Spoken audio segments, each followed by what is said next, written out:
నమస్తే అండి. నేను మీ ప్రశాంతి. ఈరోజు front back boat neck back side potli బటన్స్తో ఎలా స్టిచ్ చేసుకోవాలి, ఎలా కటింగ్ చేసుకోవాలి అనేది వీడియోలో పెట్టానండి. ఫస్ట్ అయితే కటింగ్ వీడియో చూద్దాం. ఇలా 1 మీటర్ లైనింగ్ తీసుకుని ఫోల్డింగ్ చేసేసి చివరన ఒక 1/2 ఇంచు ఖర్చు కోసం మార్క్ చేసుకోవాలి. బ్యాక్ పార్ట్ అండి, బ్యాక్ పార్ట్ హైట్ అనేది మార్కింగ్ చేసుకోవాలి. నాకైతే 19 ఇంచెస్ వచ్చిందండి. ఖర్చుతో కలిపి 19 ఇంచెస్ వచ్చింది.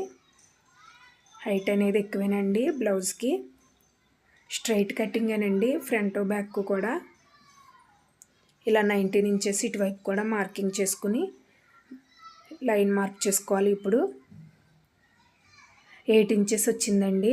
నడుము సైజు అయితే తక్కువేనండి. 8 ఇంచెస్ నడుము సైజు, 1 ఇంచ్ డాట్స్ కోసం, 2 ఇంచులు అనేది ఖర్చు కోసం, మొత్తం 11 ఇంచులు. 11 ఇంచులకి ఇలా మార్కింగ్ చేసుకుని ఖర్చు కోసం కూడా ఒక లైన్ మార్క్ చేసేయండి. ఇప్పుడు నెక్ విడతండి. నెక్ అనేది ఫ్రంట్ కూడా బోట్ నెక్కే కావాలన్నారు. ఇక్కడ బ్యాక్ సైడ్ అయితే నెక్ విడుతూ ఇలా మార్కింగ్ చేసుకోవాలి. ఫ్రంట్ సైడ్ చూడండి, ఇలా బ్యాక్ సైడ్ ఫ్రంట్ సైడ్ ఒకేలా వచ్చినాయి. 3.5 ఇంచులు పొడవు, 3.5 ఇంచులు వెడల్పు తీసుకున్నానండి నేనైతే. మొత్తం షోల్డర్ అయితే నెక్ షోల్డర్ కలిపి 7.5 ఇంచులు వచ్చిందండి. ఆమ్ రౌండ్ కూడా సేమ్ అలానే 7.5 ఇంచులు వచ్చింది నాకు. ఇక్కడ 3.5 ఇంచులు పొడవు, 3.5 ఇంచులు వెడల్పుతో ఇలాగా రౌండ్ తీయకూడదండి. ఇలా ముందు స్కేల్తో స్ట్రైట్గా మార్క్ చేసుకోవాలి. బోట్ నెక్ కదండి, రౌండ్ నెక్ అయితే మనం ఫస్ట్ అలా మార్కింగ్ చేసుకోవచ్చు. బోట్ నెక్కి ఇలా స్ట్రైట్గా మార్కింగ్ చేసి లైట్గా కరువు అనేది తీయాలి. ఇప్పుడు ఆమ్ రౌండ్ ఎంత వచ్చిందో చెక్ చేసుకుందాం. నాకైతే 7.5 ఇంచులు వచ్చిందండి ఖర్చుతో. సేమ్ షోల్డర్ ఎంత ఉందో ఆమ్ రౌండ్ కూడా సేమ్ అంతే ఉందండి. 7.5కి ఇలా మార్కింగ్ చేసుకుని బాక్స్ షేప్లో ఇలా మార్కింగ్ చేసుకోండి. ఇలా మార్కింగ్ని నీట్గా స్కేల్తో కలిపేయండి. ఇప్పుడు మధ్యలో 1 ఇంచ్ అనేది పెట్టండి.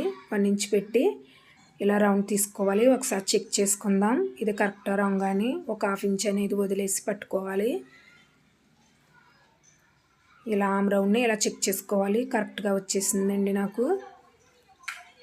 ఇప్పుడు ఈ మార్కింగ్ని నీట్గా ఇలా కట్ చేసేసుకోవాలి.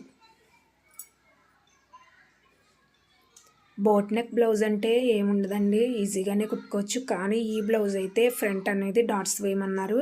ఫ్రంట్ కానీ బోట్ నెక్ పెట్టి డాట్స్ వేయాలి, షేప్ పట్టి కూడా వేయాలి.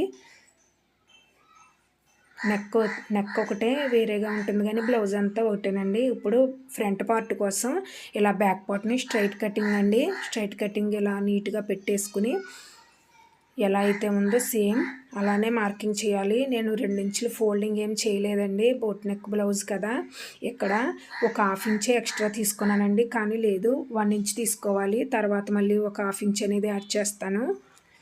ఫ్రంట్ పార్ట్కి ఖచ్చితంగా 1 ఇంచ్ తీసుకోవాలండి. స్ట్రైట్ కటింగ్ కదా, క్రాస్ కటింగ్ అయితే 1/2 ఇంచ్ సరిపోతుంది. ఇలా ఇప్పుడు చేసుకోవాలి. ఇప్పుడు 2 ఇంచులు ఫోల్డింగ్ అనేది చేసుకుని ఒక మార్కింగ్ చేసుకోండి. ఇక్కడ ఒక 1/2 ఇంచ్ అనేది లోతు తీసేయండి. నెక్ అనేది సేమ్ అంతేనండి. ఫ్రంట్ బ్యాక్ సేమ్ నెక్ ఎలా ఉందో అలాగే మార్కింగ్ చేసేసుకోవాలి. తర్వాత ఇలా లోతు తీసిన తర్వాత డాట్స్ అనేది చూసుకోవాలండి. అటువైపు మీకు సరిగ్గా కనిపించట్లేదు, కానీ నెక్ కింద నుంచి ఒక 1/2 ఇంచ్ అనేది వదిలేసి మార్కింగ్ చేసుకోవాలి. ముందు మెయిన్ డాట్ మార్కింగ్ చేసుకుందాం. అటువైపు అయితే మీకు చెప్తాను, 3.5 ఇంచులకి మార్కింగ్ చేసుకోండి. ఆ లైన్ మార్క్ చేసాం కదండి, ఈ లైన్ మీద నుంచి 3.5 ఇంచులకి మార్కింగ్ ఒకటి, ఇటువైపు 1/2 ఇంచు, మధ్యలో మెయిన్ డాట్. చూడండి ఇక్కడ మళ్ళీ ఒక 1/2 ఇంచ్ అనేది ఎక్స్ట్రా తీసుకుంటున్నాను. చూడండి ఉక్స్ పట్టి వైపు, కాజా పట్టి వైపు మళ్ళీ చెప్తున్నాను, 3.5 ఇంచులు అనేది నేను మార్కింగ్ తీసుకున్నానండి. మార్కింగ్ చేసిన విధంగా నీట్గా ఇలా కట్ చేసుకోవడమే.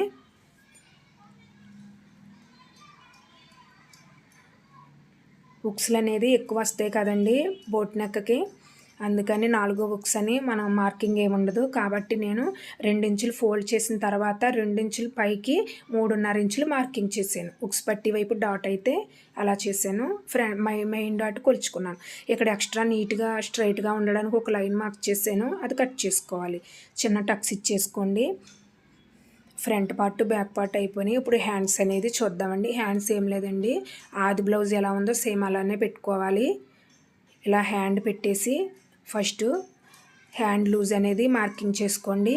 ఇలా నీట్గా పెట్టుకుని హ్యాండ్ హైటు 1/2 ఇంచ్ ఖర్చు కోసం హ్యాండ్ లూజు ఖర్చు వరకు వచ్చే మార్కింగ్ ఒకటి ఇలా ఇలా నీట్గా మార్కింగ్ చేసుకుని ఈ మార్కింగ్ని ఇలా కలుపుకోవాలి. ఇలా నీట్గా మార్కింగ్ చేసుకుని ఇక్కడ రౌండ్ తీసేయండి. 1 ఇంచ్ స్ట్రైట్గా గీసుకుని ఇలా రౌండ్ తీసేసి ఒక 1/2 ఇంచ్ అనేది ఖర్చు కోసం చూడండి నేను చూపిస్తున్న విధంగా ఇలా నీట్గా ఒక 1/2 ఇంచ్ అనేది కరువు తీసేయండి. నీట్గా ఇలా కట్ చేసుకోవడమే. మధ్యలో చిన్న టక్స్ ఇచ్చేసి ఏ పీస్కి ఆ పీస్ సెపరేట్ చేసుకోవాలి. ఇప్పుడు ఈ కరువు కూడా ఇలా కట్ చేసేసుకుని చిన్న టక్ ఇచ్చేసుకోండి. హ్యాండ్స్ కటింగ్ కూడా అయిపోయింది. ఇప్పుడు షేప్ పట్టేయండి. ఇక్కడ చూడండి జాయింట్లు కూడా నేను ఇక్కడే కట్ చేసేసుకుంటున్నాను. ఇలా 2 హ్యాండ్స్కి సరిపడా ఇవి జాయింట్ చేసుకోవచ్చు. ఇప్పుడు షేప్ పట్టేయండి. షేప్ పట్టి కోసం స్ట్రైట్గా లైన్ మార్క్ చేసుకోండి. ఫస్ట్ అయితే ఎగుడు దిగుడుగా ఉన్నాయి.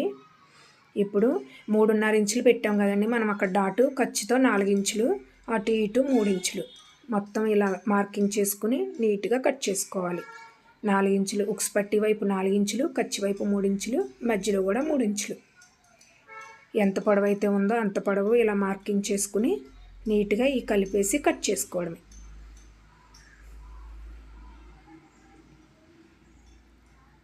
నీట్గా హైట్ తక్కువైనా ఇదే మెథడ్లో కట్ చేసుకోవచ్చండి. హైట్ ఎక్కువైనా ఇదే మెథడు. ఇప్పుడు బ్యాక్ సైడు నడుము పట్టి అండి. స్కేల్ ఎంత వెడల్పు అయితే ఉందో అంత వెడల్పు తీసుకున్నాను నేను. ఇలా సెపరేట్ చేసేయండి పీసులు అనేవి. ఇలా నీట్గా సెపరేట్ చేసేయండి. ఇప్పుడు ఒరిజినల్ పైన పెట్టాలి. నేను చూడండి ఇక్కడ లైనింగ్ పీసులు ఇలా ఎందుకు పెట్టానంటే ఈ పువ్వు వచ్చిందండి. ఒరిజినల్ క్లాత్కి చిన్నగా పువ్వు వచ్చింది. అది రివర్స్ కాకుండా అన్నీ ఒకే వైపు ఉండేలాగా ఇలా పెట్టానండి. హ్యాండ్స్ కూడా చూడండి మీరు రివర్స్లో పెట్టాను.